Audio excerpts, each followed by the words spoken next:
What is going on, guys? Welcome back to another episode. I'm your host, Johnny Nitafan, and in today's video and episode, we have a rainmaker, not just only helping other people create rainmakers, but he is the one, the only, helping agents scale to six figures and beyond. It's funny, it's cool because I had one of his top top people on here that actually did 100,000 a month after being in the program for a few months. And so it's Jeremy Hayes. And so it's cool to actually have the mastermind behind it. So we got Arturo Johnson. Welcome to the show, man. Yeah, man, it's definitely great to be here. Definitely humbled to be able to spend some time with you. Shout out to you. I see you. You're really taking off and using that youth and energy and inspiration to do a lot of things. And I know we talked outside of these calls, and so I'm excited to help support you in any kind of way, man. I'm just looking forward to having a good conversation. Yes, sir. So no, I've appreciated you, man, and being able to just talk. We've had a good amount of conversations just outside of this. Not only just being able to hang like just on Zooms, different things, you being able to really help me out in different ways, aspects, things like that. So I've been really appreciated that, man. But yeah, so I saw that you just came off 8%, bro. It looked like you were absolutely crushing it. Talk about your kind of experience at 8%. Your Yeah, first one, man. right? Yeah, first one. And so one of the first things that I did realize is we hear people say platitudes all the time. It's like get comfortable being uncomfortable, and growth is all outside your comfort zone. Yeah. And it all sounds great until it's time for you to take action, right?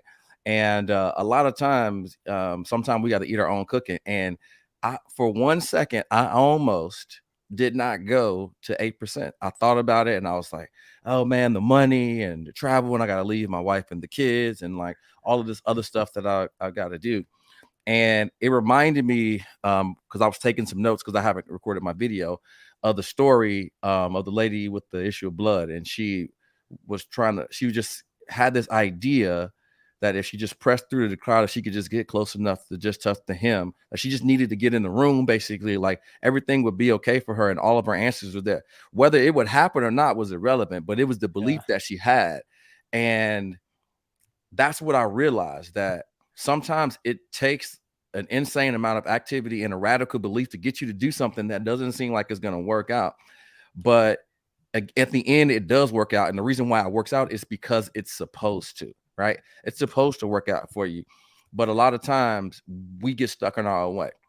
If I wouldn't have gone to this event, there's a couple things that I wouldn't have been able to get off my bucket list. Now, every morning I look at my vision board and I see, I look at a lot of things. So I was able to manifest a couple of things. One was speaking on stage at 8%.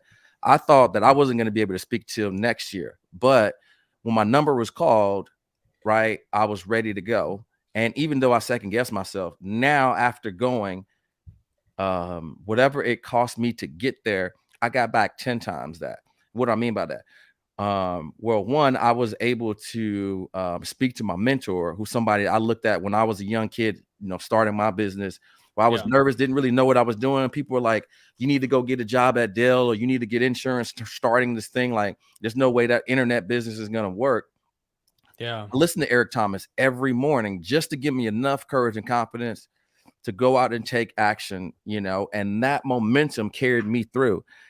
And when he stood on stage and I was able to just, be in the room, was one thing.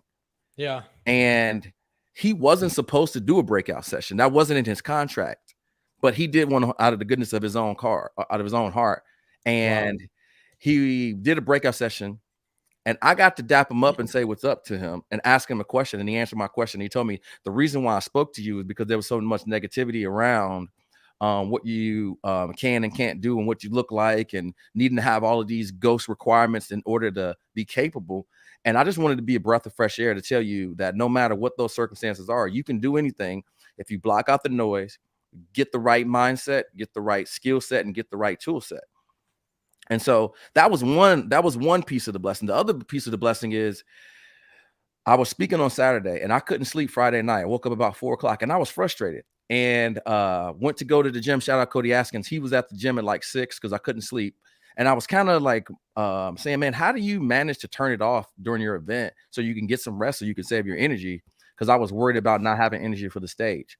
So lo and behold, I get done working out and I go sit out on the front and I'm listening to one of my mentors, and he says, you need to have joy through everything, the ups, the downs, but you need to make sure that you have joy through everything. And one of the things they said that stood out to me was, you need to remember the presence of the Lord in all situations, and that's how you're able to have joy in success and failure. And the reason why that was important is because at that moment, Eric Thomas comes walking out of the front door with his backpack and his flip-flops on all by himself. And it was a divine moment because his Uber, who was normally on schedule, took a wrong turn. And guess who had 5 minutes one-on-one to sit out there and speak to him by myself? And that was a huge moment. And he and I shared a moment, and he kind of, poured some things into me that I won't speak on camera. But that right there alone is something that I will never forget. That's an irreplaceable moment, a one-on-one moment that if I hadn't taken a chance, pressed through whatever I had going on to get there, I would have missed the opportunity. And Eric Thomas himself says, don't miss the opportunity of a lifetime inside the lifetime of the opportunity. And that truly was one of those. And so that was birdie number one. And then birdie number two was my coming out party, being able to pour into a bunch of agents at one time and just give value. And we talk off camera all the time, and anytime I get the opportunity to give a gem or a nugget to someone, like, hey man, I don't know if this is something that resonates with you, but to give some of that, to be able to share with a bunch of agents that really enjoyed the message and all the things I've been working hard for, over 5 years, man, it was definitely great to see. So definitely a life-changing experience. And if you get the chance to go to 8%, I would not pass it up ever again if you haven't been. Yeah. Dude, that's powerful. It's cool to hear that. And a lot of times, like it sounded like a lot of times it's like right when you're about to have a breakthrough, there's things that come up. And it's funny because or it's not funny, but it's cool to see how God works in different ways, right? And you see him and like sometimes you don't see it in the moment, but then hindsight is 2020, dude. And you're like, oh my gosh, like that's insane. This happened, that happened, for it's all for a reason. But obviously we know the reason, right? Yeah. And it's cool to have somebody, like being Christian entrepreneurs, people who believe in God, have faith in that, because it's like there's more at work than just that, and it leads to a lot of great things in the business, and also like a lot of great fruit. So I appreciate you sharing that, and that's awesome, bro. Yeah, what were we gonna say? I was gonna say, but that's also another thing. I with the doubt, because I keep talking about the doubt for a reason, because people don't understand how close I was to just making any excuse to not go, man. And like where I'm sitting here now, I'm looking back and I still have it on my board. I text Cody. I was like, man, whenever you're trying to do something, a big event like this, do you know what's going through your mind where you've got to shell out millions of dollars and not know what you're going to get back? And he sent me a text back that says, raise the stakes and play bigger, right? If you're going to play, you need to go all out and play, because the day after, whatever you decide to do and go through, you're going to wish you had did 10 times more. And I was like, huh. And this was before the event. And I'm looking at it now and I'm like, yeah, had I not gone to that event and known that I had a front row seat and that he did a breakout session and he could have answered my question, and all the lives that were able to get information from me, that would have been a what if, a void in my mind and in my spirit. Like, man, why didn't I just take the chance? And it worked out too. Obviously I got to meet a bunch of amazing people who believe the same way I believe. And that were like, man, I've seen you online, but now I understand. And there's nothing like getting in the room with people that where they can really see the true meanings of your heart. So it was just, that was definitely incredible. Definitely can't speak enough about stepping out of your comfort zone for sure and doing something like that, because it's not easy. It's easier said than done. But again, it's supposed to work out for you. And the cool thing is, it's just like a seed. So if you plant, a seed for a strawberry, you're not going to just get back one strawberry, right? If you plant seeds for an apple tree, you're not just going to get back one apple. It activates this reciprocity that you can't even fathom, the things that are going to come back when you do things like that. And that just reminded me of like all the things I'm trying to do. Sometimes you just need to do things to give and activate reciprocity and not worry about whether you're going to do it. If you're selling insurance, right, making sure you're going through the process, making sure you're doing the dials, making sure you're doing the calls, in spite of the outcome at the end of the day, because you always want to put the work in regardless, right? The people who are successful are always usually the most hardworking. What's the magical script? What's the magical objection that you have? No, dude. I called these people 9, 10, 11 times a day. I dialed for 11, 12, 10 hours a day. At the end of the day, it's the people who outworked the other people who get the results. And this is a consistency and persistency business, and it takes that on all levels. Oh yeah. I think that's just life in general. Like all businesses are pretty much like that. It's staying consistent over and over, day in and day out. So talk us through your journey. Like, so how do you even find the life insurance space? Man, I don't know if we got enough time for that, but I'll give you the short and skinny. So most people don't know this, but I've been around the insurance business for a long time. It's like kind of in my blood. Like my grandfather was a debit man. People are like, what's a debit man? Oh, okay. So when my mother he would go around, right? Yeah, He would for sure. Routes? So my mother, to this day, she used to complain about my grandfather that whenever they would go to the drive-in as kids, my grandfather always had to stop somewhere before they went to dinner, whether they went to the movies or whatever. And it wasn't until I got old enough to understand, it's like, oh, he was a debit man. So he had to collect premiums in order to have some money in order to pay for stuff back then. Yeah. And that's just how it was. You went to the person's house, and then every month, right? Imagine doing that, Johnny. Imagine, writing 50 apps and then got to go back to their house. Mrs. Smith, yep, it's your time. $39.99. Yep. Collect that. Right. And so that's where it started for me. But the way I got into life insurance was I actually started, I think it was like 2004 with Aflac. And yeah. And so when I went to go take the test, I actually failed the health portion. Right. And at that time, there was two options. You could sell cancer policies and health and accident, or you could sell life insurance. And one of my friends was ahead of me, and she was doing it. And so I was like, well, I need to make some money. So I guess I'm just going to be selling life insurance. And so that's just kind of how I got thrust into the life insurance side, because that's all I could sell. And in Tennessee, if you fail the test, you got to wait 30 days before you can take that part again. So I didn't have anything else to sell at that time, which is pretty crazy, ironically now. That's hilarious. Yeah, man. So was in and out of the business during that. And then about 2015, I hopped back in. And that's when I was a little bit older and mature and realized that I was doing things, but it wasn't in a systematic way. I didn't have a process. And like, a lot of times we get recruited or attracted into this business from somebody that's doing pretty well. And what I realized is sometimes the things that they're doing isn't a replicable or repeatable kind of process. And so I was like, well, if I don't have a network, or I didn't go to medical college, or, I didn't grow up in a fluent area where there's just a bunch of people that I can call on to like make a couple sales really quickly, I'm going to have to figure out how to do this from cold marketing, right? Like, we all did the Power 200 or that, which only lasts so long when you realize that once you start selling a product or doing something to start your own business, everybody that you thought loved you doesn't mean they want to do business with you. So when I went through my Power 200, I fell flat on my face, man. A lot of the friends that I had were in the service industry, and they just didn't have enough to invest in the insurance, and let alone that they want to invest with me. Like, dude, I used to sit at the bar with you every night. Now you want to be like my financial planner? Like, that wasn't going to work. And I was like, okay. So now I've got to get people who only know me as Arturo Johnson and not AJ, right? So that I can establish some credibility and make sales. And that was difficult.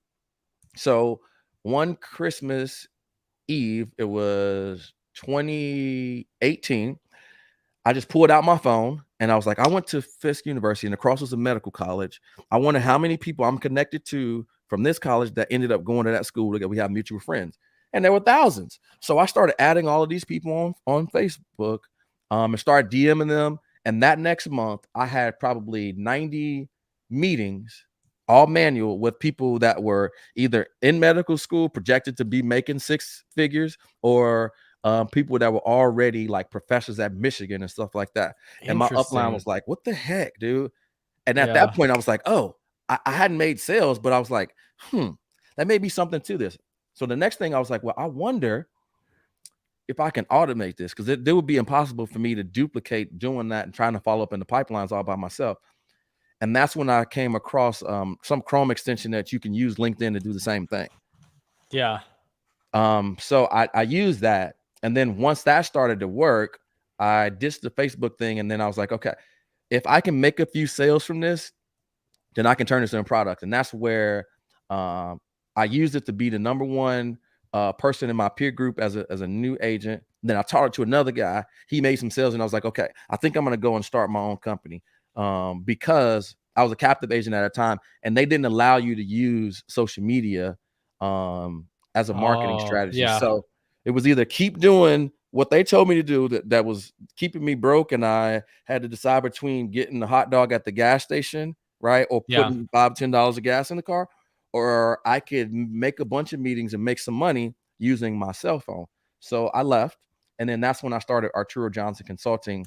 And that evolves from just helping life insurance agents with just lead gen on LinkedIn to Facebook advertising, and now doing masterminds with sales and coaching, and bringing in people like John Wetmore and Alex Branning and Cody Askins, Trey Honeycutt, like having some people that, some real heavy hitters. And now it's just turned into an ecosystem of how many people can we get in a room that are hungry and looking for success, and pair them up with somebody that's already done it. Yeah. Dude, that's huge. I want to go into real quick, just sit into like you said it was challenging moving from being the AJ to being the Arturo Johnson, the financial advisor. Mm-hmm. I think a lot of agents kind of go through that. I definitely went through that, right? It's like, dude, we were just hanging out, bro. Like you were Yeah. just broke at Starbucks, right? So like, how are you going to say that you have credibility, right? So kind of talk us through like give us some advice, or like people watching it, listening, for me especially, like what was that transition like from being AJ, the guy, the friend, right, to okay, not it was a transition, right, to Yeah. being, hey, the financial advisor. Like what was that like? What are some things that you learned from that other people could possibly get like value from? Yeah, that's a great question, and nobody's ever asked me that one. So I wish I would have learned this sooner. The warm market is good in the beginning, but it's a crutch. It's kind of like Yeah. relying on referrals. That Yeah. even if it does work, the challenge with it is that it keeps you in the safe zone, which means that number one, it's consistently working. So you're going to continue to go back to the well and dig through that, which means you're not going to work as hard as you need to, knowing that that works. But then also, it's only going to work so well. So you're Yeah. going to be stuck in that. And some months is going to work really well, and then some months it's not. And you're going to be twiddling your thumbs because you haven't built that callus to get out there and really work hard. Yeah. And I thought my network I knew how much cash servers were making a night. I mean, we were making $300, $400, $500 a night. Yeah. But it wasn't about the money. It was about the mindset. And the realization that I had was, if you don't like your business, you have to change your customers. That's good. So, Dude, that's really good. so that was the thing. If you don't like your business, you have to change your customers, right? And if you don't like your customers, then the customers in your business, then you need to change your messaging. So who are you talking to first and foremost? That's one of That's the good. biggest things that most people miss, whether it's online or offline. When you walk up to the average agent, they just start rattling off random insurance mumbo jumbo. When you ask them what they do, it's very vague. And so what you want to do is you want to get clear. I help doctors that are making 200 grand a year, that are paying almost 50% in taxes to the silent part of Uncle Sam, and I help them to save money, right? Something like that, very clear and concise. And we talk about this in a lot of our training, is the I help blank to blank statement, which is, who you help. I help niche get X result with your product or service. And that clarity is the thing that I needed. And so once I got out of my warm market, I learned I needed to pick somebody that that had a big pool of people. They made a bunch of money and that had a big problem that I could solve. And that's why I picked the medical market at that point. But the biggest thing that I did learn was get out of your warm market as fast as you can. Get into cold traffic. Once you can convert cold traffic, whether it's with insurance, online marketing, or anything like that, you actually have an official business. Because now it's self-sufficient that if you can convert a stranger to a client, you actually have a business. Yeah. Dude, that's good. I really like that. Where do you get the I help niche get X result with your product or service? Like, where'd you get that? Shout out to Sam Ovens, man. Sam Ovens. He doesn't do courses and stuff anymore, but he was the person that really revolutionized my thinking as a person to what's possible from taking some things that work offline and put them online. And he just has an engineer mind, and everything is based off first principles. And so that's the first time I had ever heard that was on one of his webinars. Was like, oh, okay. Makes a really simple formula for me to get clear on like what I'm saying. Yeah. Dude, that's big. I really like that because a lot of people want to be that person for everybody, but if you can, there's riches in the niches, and I think you speak highly of that. Of like, hey, get niche down, whatever your niche is, speak to that avatar, and then you'll get the clients that you actually want, the customers you want, because your messaging is directly towards them. I really like that. Talk about the power of investment in your life, how that's really helped change your life. I know that you've seems like you've been investing a lot more, or just a lot in general, to Yeah. get to where you have been. Like, what would you say? Like, how has that paid off in your life? So the first thing that I would say is that you don't know what you don't know. And for the average human being, we have millions of thoughts every single day. But what we don't realize is that 90% of those are the exact same thoughts that we think of every single day. The same thing goes to our head, right? And the thing that you think about, right, is the thing that you start to believe. And then once you believe something, that dictates your behavior. And ultimately, your behavior is the shadow of who you become. So if you think about the same thing over and over again, you start to believe it. I mean, you start to do the same thing, then that's who you are. And that's what I had to change. There was something that I was doing or that I didn't know that was keeping me held back. And so that's the mindset piece. I had to change my mindset. I had to get a positive perception of the future because I was just too busy struggling to just make money.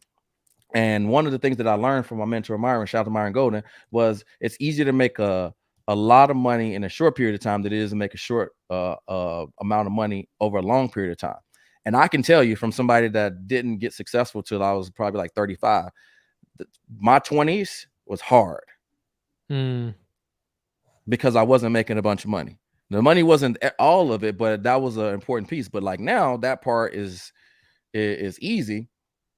And I had to make that shift because I thought rich people were evil. I thought rich people were the reason why I was broke. Yeah. Right. Because they had all the money, they were taking it from me. When I realized that they're printing it anyway, so they're not keeping it from us. I just don't know how to get it. I didn't have the skills or the value. So the first thing was the mindset. I had to change my mindset, and investing in myself was the biggest way to do that for two reasons. The first reason is it showed the universe that I was committed to leveling up. When you invest in yourself, that's a seed that you plant. So you can invest in real estate, you can invest in crypto, you can invest in all these other things, but there's a limited return that you get from that. When you invest in yourself, it's an infinite return. Yeah, that's good, man. That's good. So So the first one was the seed. Yeah. The mind. So you got the mindset, and so you're about to say something. So the two things that it creates, right? The commitment to leveling up. You put it out there. What's the second thing? Yeah. So the commitment to show the universe that you're serious about doing things, right? And then you get around a community of other people that are believers. It's obvious that the history of this country of being Black male, that like we had to go through some hardships and things. And a couple of things that was able to get us through was community, right? Was we had to get around other people that was like, it's not going to always be like this.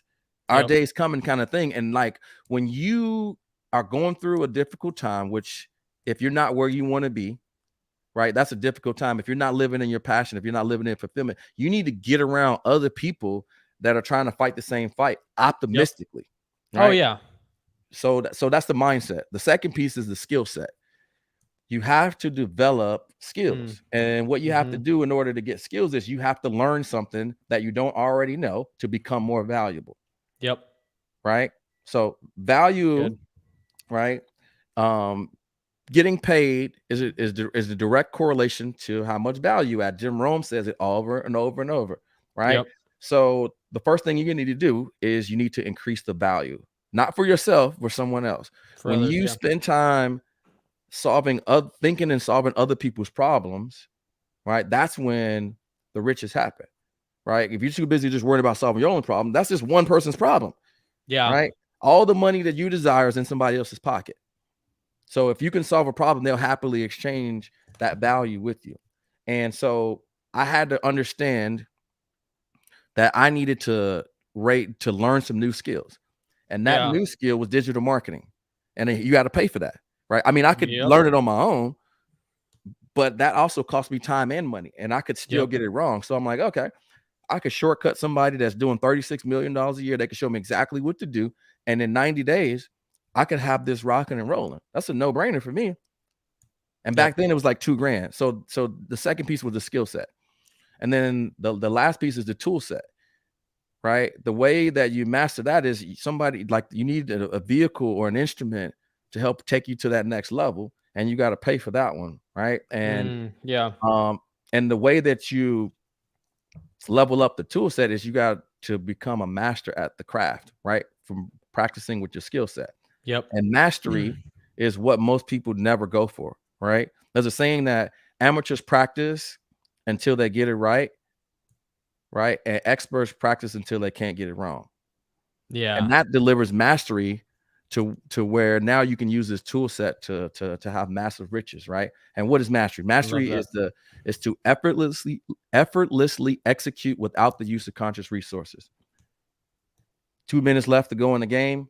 Pass the ball to Kobe Bryant, takes one dribble, pulls up at the free throw line, and nails it. 2 or 3 people on him. It's because What he's was that? practiced What that was that? shot. What was that quote? Say that one more time. Mastery, Yeah. to effortlessly execute without the use of conscious resources. Gotcha. That's good. I love that. Guys, if Yeah. you're not taking notes, get your pens and papers out. I'm literally filling this thing up. I love it. That's so good, man. Yeah, that's super good. What was the first investment you made in yourself? And like So what the that first, first time that it was like, dude, this feels like this is a lot of money at this time. Obviously, it's probably not much now, and you probably laugh at it now. But like, what was that first like big investment that you're like stomaching? You're like, oh man, this is tough, but yeah. like it's worth it, right? Yes, it was into Consultant Accelerator. It was a $2,000 course. And at that time, I was so broke, I didn't have any of the money. I had to do a payment plan, and I had to borrow $900 from my mom in order to Wow. make the first payment. And I ended up paying 3 grand for the 2 grand course. So I know most people can borrow from their mom, but borrowing $900 from a black mom, she's like, boy, you must be crazy. Yeah. And when are you gonna give me my money back?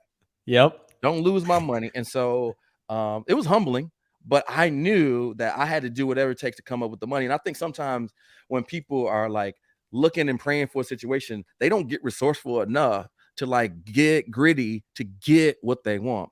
Yep. And that was huge, man. I spent 3 grand on that course. Man, that thing's made me millions of dollars. And I'm not trying to get on here and flex, but that one investment changed my entire life.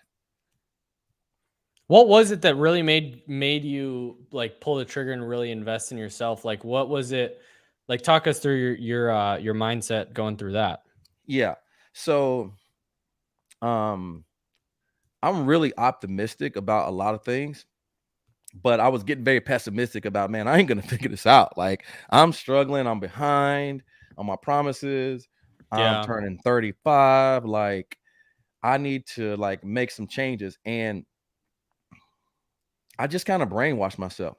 He had testimonials of some guys that were not even life insurance agents that were having success helping people. And before I went to bed, I watched this one kid who was 20 years old, and he was upset that he was making 30 grand a month. And I was just so pissed. And I would Yeah. watch his testimonial every single night before bed.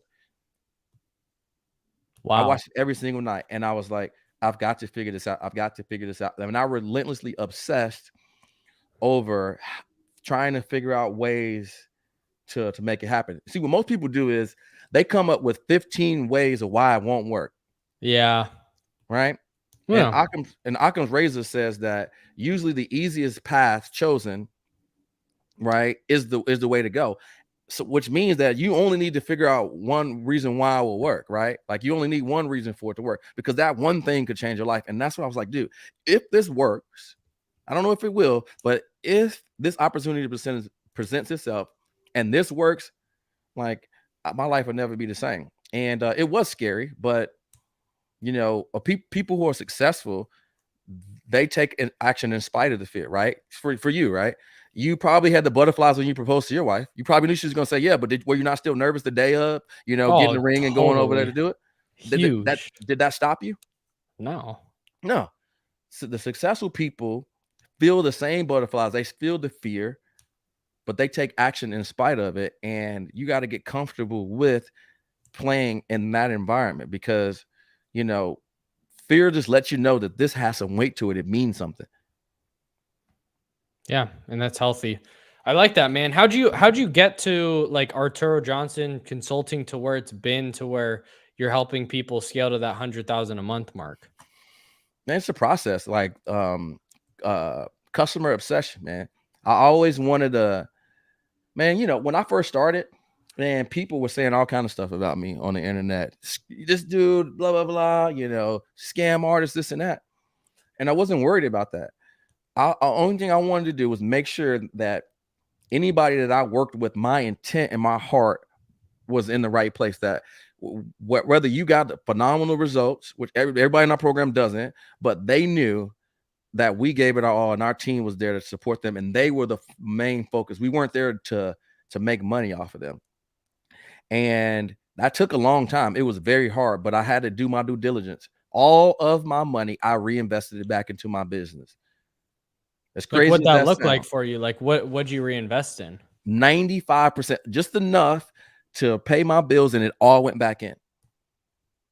Because you got to understand, man, like when you're trying to grow something, like you make a little bit, you start taking it out. You're taking out all your momentum. At least for me, some people got a cushion, or you know, they came out the gate and did 100,000 profit or whatever.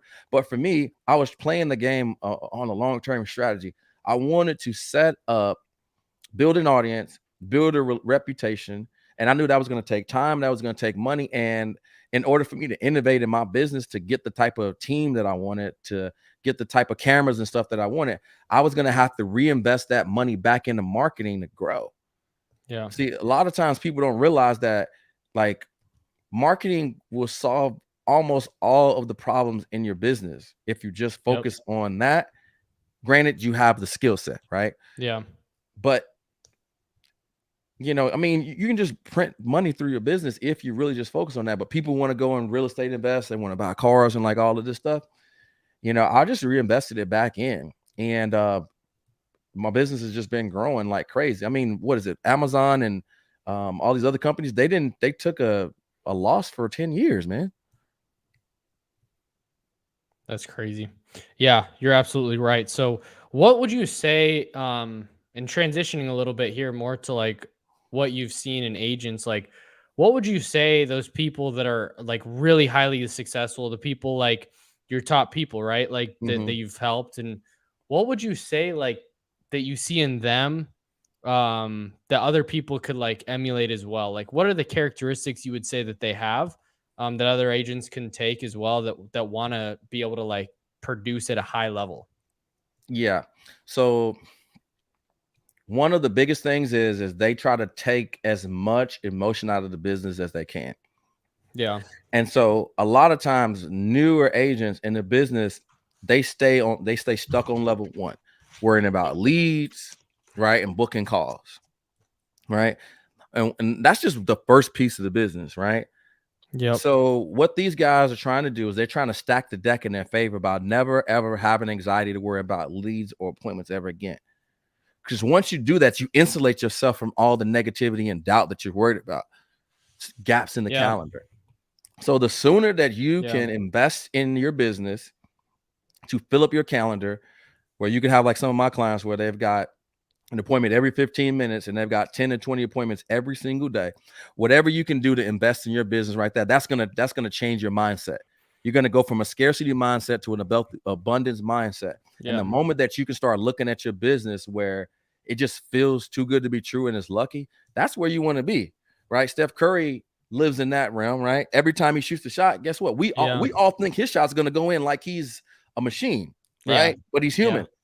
All right. And sometimes it's a crazy shot and a bounce, but that's the way you want to stack the deck in your favor. You want to invest enough into your business, seriously enough, so that you can stack the deck in your favor. And then the second thing is these guys are hard workers. They're consistent and they don't use excuses to take a ton of time off. Now they do have boundaries where they like Todd and Jeremy and like some of these guys, unless they're going for a goal, which I think total Jeremy is at like 403,000 for the year already. So he's got some big lofty goals, but normally he's working, Monday through Friday and maybe a half day on Saturday. But That dude's you in have the some, cave. That dude's in a cave. I yeah. talked to him and he's like, dude, been done with like in appointments and like when we hopped on here, it was funny because he's like, dude, I've been here for like 10 hours just Mhm. grinding. Just Yes. got off an appointment, right? So Yes. that's good. And to your point on that too, that just goes to show you the level of how how his mindset is for him to drive an hour and a half to just show up to my presentation, sit in the crowd, raise his hand like this, and then leave to go back to get to work. You know what I mean? So, these guys don't let all of these little things distract them. And then the other thing is they want to be around other people that are growing and learning. Whether they're using it or not, they still want to be in the room. They don't want to miss the opportunity Yep. to innovate on their business. They don't want to be the last one to hear that Bitcoin is at, going up to 60,000. They want to be in an environment where the next opportunity they want to be able to seize it. So I would say, man, decide if this is really what you want to do first and foremost, right? We have a lot of people that are kind of half in, half out. Well, I do this and I'm doing this and I'm doing that. I'll really sit down and figure out what's the best opportunity for you to have success. And then what's the easiest way for you to hit whatever goal you have? And again, back to the Occam's razor thing, usually the simplest answer is the best chosen path. And so if you can see insurance as being the vehicle for you, and we already know this industry has made more millionaires than any in history, right? It just comes down to you seizing the opportunity, investing in your mindset, your skill set, and your tool set. And we know you got to pay for the tool set, which means you need to really seriously invest into your business so that you can put yourself in a good position to win. And I think it starts right there. We don't talk enough about how serious you need to be about your business. Like, this is business, and you need to invest in your business like you're playing to win. Yeah. Yeah, for sure. I like that. And for some like your process and you can get into as much or as little that you want into this, but like I saw that like I think you posted it today, kind of the process, right? So somebody comes in, fills out an ad, goes to like a VSL or something, goes to a survey, then a calendar. Is that kind of like the process on that end? And then Yeah, like for sure. talk about more of the ideal client journey that you're seeing from like that cold traffic to a client, like kind of what's that process look like? Yeah. So just being in the sales, we know about the 7 to whatever it is, touch points, 7 to 11, 7 to 12, 7 to 14, 7 to a billion. So the way cold traffic works is you have to dig your well. So a lot of times people will see your stuff and they won't take any action online on your ads. And they'll see it again and again. They find like, okay, it hits them at the right time and they'll click on it and they'll watch it and then they won't do anything. So Yeah. what you want to do with advertising is you want to be omnipresent, because your right time isn't their right time. And you just want to be there for the right time. And omnipresence is powerful because it's leverage. You can pay Facebook right? $1 per click and per multiple impressions. And see, an impression is how many times your ad comes through the news feed. But if they never click on it, like, you don't pay Facebook for that, right? You pay them per click. So when you understand that, you can stack the deck in your favor. It was like, impressions is the thing that breeds familiarity that ultimately gains you trust from somebody that's cold. And so once people start to see you more often, like, oh, I've been seeing this Arturo dude on the internet a lot. Let me just check out and see what this is about. I think it sounds too good to be true. So then they click on the ad. Then the next thing you do is you want to have something that's very intriguing that solves and speaks to them and solves their problem. And that's just with a little bit of copywriting. So then that's a landing page, which is just a website, a web page, excuse me, that asks them for information exchange for some free content. And then on that next page, which is the value video, this is where a lot of times you need to inform, educate, and you really need to pour salt in the wound of the pain that your ideal customer may have, whatever that is. And a lot of times as agents, we say the same stuff over and over again, right? Yeah. And a lot of times we're educating and convincing more than we're presenting.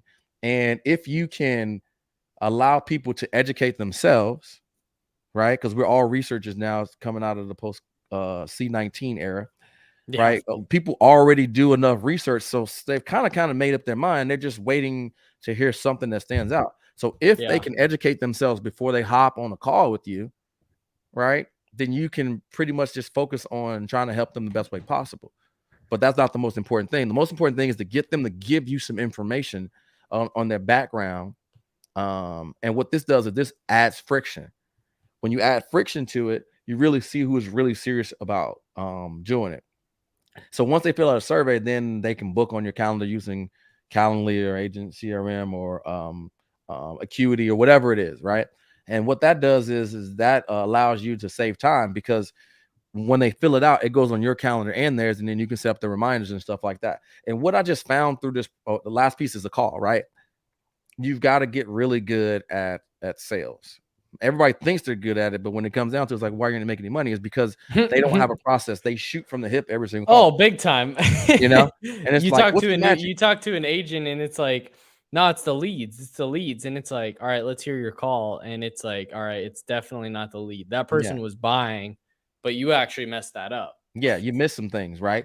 And that's where the mastery comes in, is practices. It's repeating the same action over and over again. And how can you repeat the same thing if you're doing something different every single time? You have really opened up the variance in your business. The only variance that should be in your business are the people that are coming in the front end, not any systems on the back end, which means that you need to have a script that you can go through so that you don't miss things, so that your technique is flawless, right? And that's where the mastery comes in. And what I've seen is that, like, those 6 steps allows people to be interested. The serious people that are interested to actually come to you is the opposite of what we've been taught to do. What would you say to people that, in terms of because I really like what you said about taking the emotion out of it. Like, the most successful people take those little things out of it that'll deter that, right? Because when you're just presenting all day, it's like the best feeling in the world, because you know it's an opportunity and you could literally make money like that. When you're calling and setting appointments, it's like, okay, I'm not really making, it's a money generating activity, but I'm actually not making money, right? An actual value to that. So what would you say in terms of, like, people wanting to hire a dialer or things like that? But it's just kind of like they're afraid that dialer might, like, mess up their leads, or you may have to pay more for that. What would you say on that end? Because I think that's somewhere that in that process, I've kind of thought that before. What would you say to somebody like that, or like that kind of in that thought process? Yeah. So the only way you're going to know for sure is to try it out yourself, right? Yeah.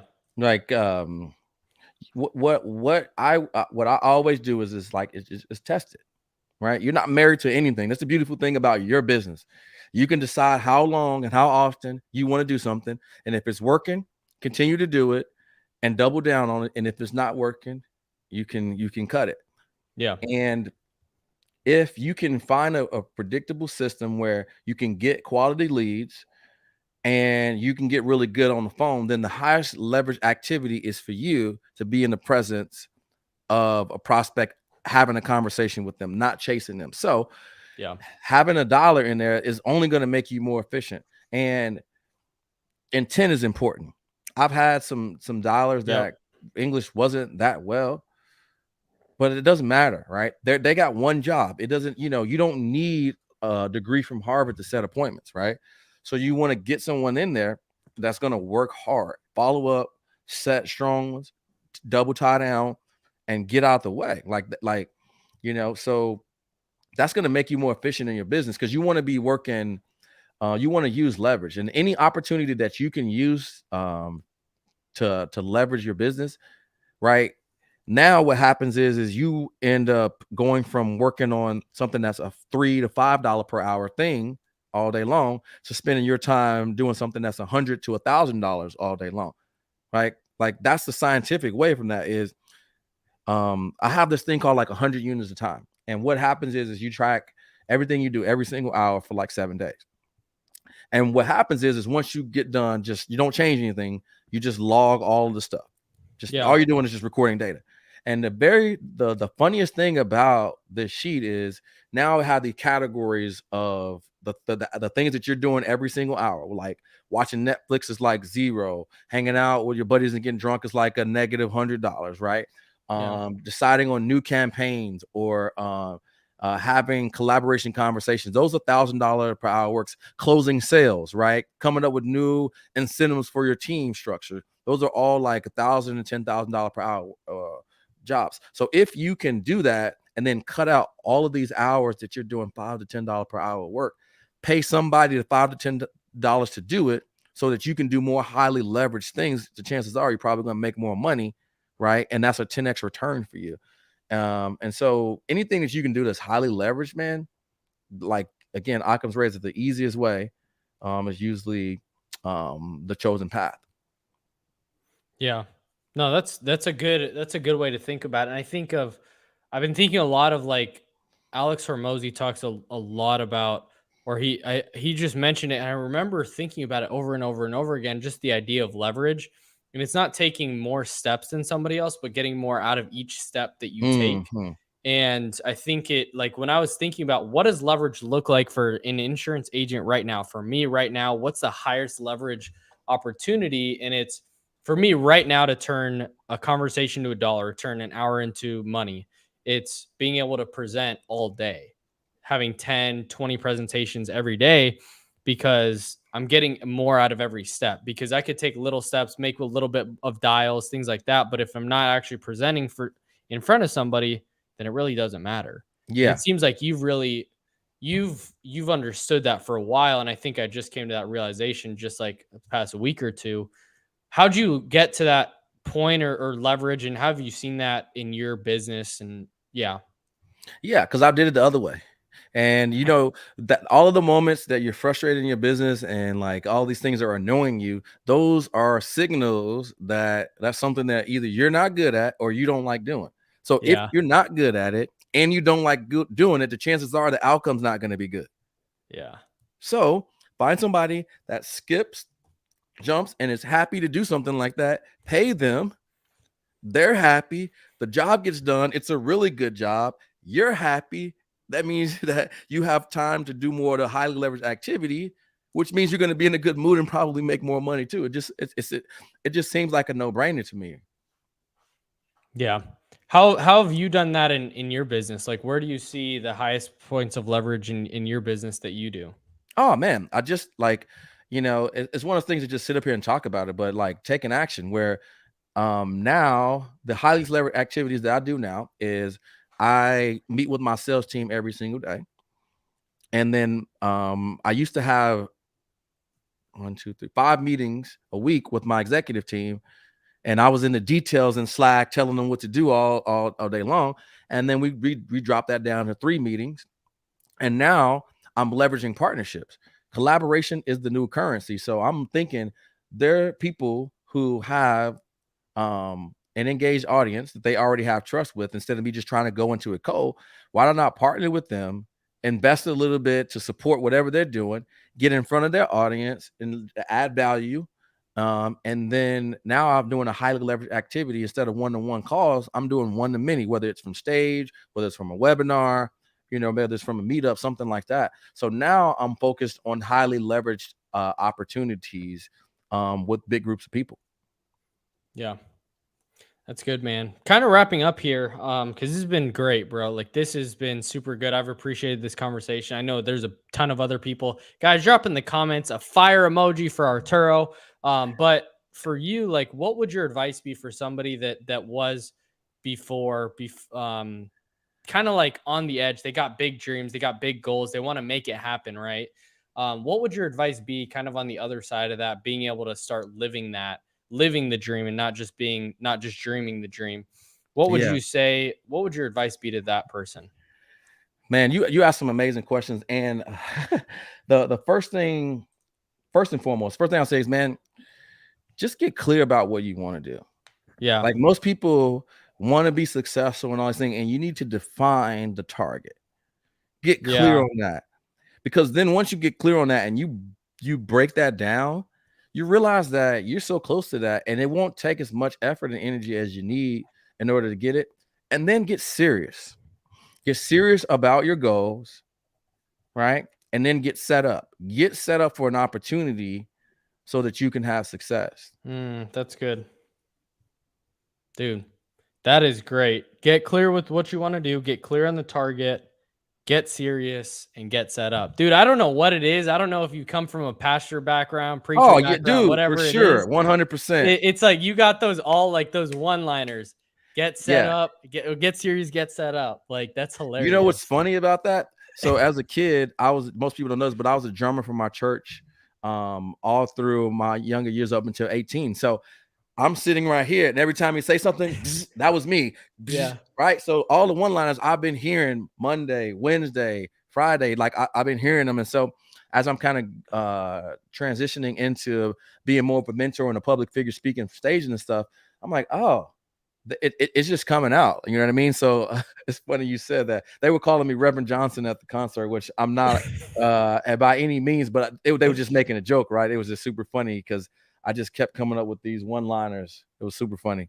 Yeah, that's hilarious. Well, what could that's so funny. And it just flows, right? And I think as you start getting around it, you get immersed in it. You just start continuing to do it. But where can people follow you? Possibly work with you, things like that. Like, where can people reach out to you and kind of follow you on your journey? Yeah. Before we leave, I want to say one thing to the person out there that maybe just watching this and it seems so far-fetched and they can't really see their way out. And things just aren't working out for them right now. And they got big dreams and they got big goals, and everything's going wrong. It just seems like there's no turnaround. I just want to say the best thing to do is to get around positive people, right? Somebody that's doing something. And nowadays, man, you can change your environment with the clicks of a button with the groups and the things that you watch and consume positive information, personal development stuff, right? YouTube, motivational stuff. I know everybody thinks it's fluff, but in order for you to come and overcome the inertia of where you are in your business, you're going to have to create some momentum, and it's going to start here and then in here. And so I encourage you to get around positivity, feed yourself that breakfast, lunch, and dinner, get some momentum, and the opportunity will reveal itself to you. So bombs. Yeah, man. So if anybody is interested in connecting, they can connect with me on Instagram at Arturo Johnson Consulting on Instagram. And they can check me out. All of links and stuff are there, but I'm really looking to connect with everybody on Instagram, man. This has been great, dude. Thank you so much for having me.